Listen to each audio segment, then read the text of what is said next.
Batman is one of the most disturbing, most spine-chilling, and menacingly grotesque villains than pretty much most of the other rogues galleries in any other comic. I mean, Batman's got maniacal clowns, trained assassins, animal people, matter manipulators, and so much more. Batman quite literally has one of the greatest villain rosters in all of comics. But not all of Batman's villains can live up to the hype like most others. Not all of them can have that pizzazz about them that makes them stick out, or that one thing that makes them a great villain. Most of the time, they are just classified as the other guys. The ridiculous remnants in the menagerie of villains that are just so impossibly stupid that they barely appear as a threat to Batman at all. Take Condiment King, for example. All that guy does is spray ketchup and mustard to rob banks, and his most dangerous weapon in his inventory is probably hot sauce. I bet Batman in the time it'd take to say the word ketchup would destroy Condiment King into an absolute paste. Pretty much every single one of these villains are just punching bags Batman can warm up on till the real villains break out of Arkham Asylum. And my god, when I was making this list, I'll tell you, I actually let out a chuckle or two at just the names alone because they're so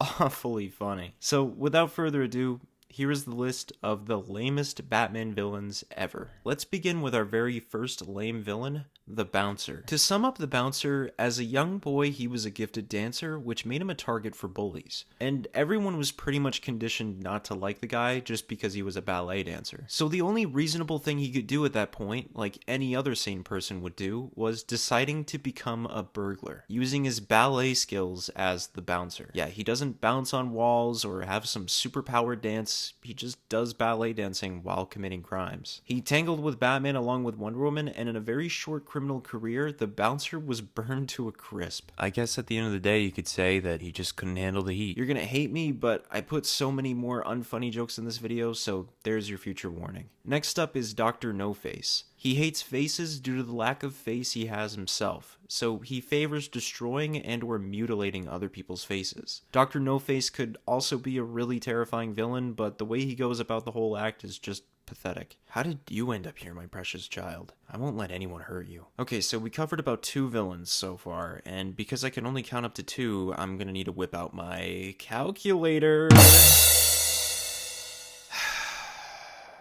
The Calculator is a villain that is quite practical now in current comics, serving information to other villains, but way before he used to wear a calculator costume and fight villains. And his whole trademark would be calculating the answer on his chest to any problem or fight that came his way. And he'd say stuff like, "Observe as I calculate the answer," or "I got a job at the calculator factory, but it didn't add up. When it comes to solving equations, I always multiply my efforts." About a few of those you'd be surprised to learn weren't actually said by the Calculator, but I just felt like adding them in. Next up is the Snowman, and I guess...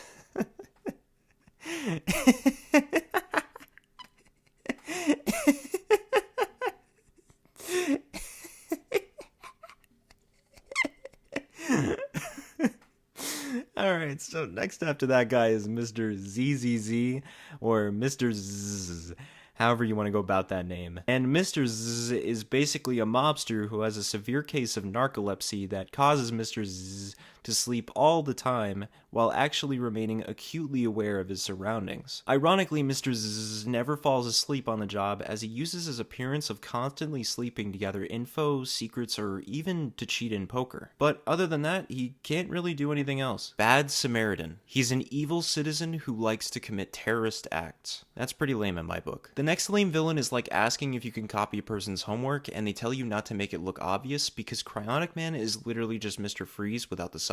Cryonic Man, also known as Philip, was part of a cryogenic experiment that went wrong and froze himself along with his wife for over 40 years. Miraculously, Philip stayed alive, but his wife remained inside a machine and needed an entirely new body. So Philip would have to solve an impossible problem to reclaim his wife and hold her in his arms once more. This kind of sounds familiar. Philip would then become the villainous Cryonic Man and steal human body parts for his wife by any means necessary. Until he fucking died only just 1 issue later from his introduction. Next up is Mr. Camera, whose trademark is taking pictures of crimes he enacts and hopes to one day beat Batman and Robin and take pictures of their secret identities. But the only thing he manages to accomplish is incriminating himself by taking a picture of virtually every crime he commits. Okay, it's time for a speed round now. Alright.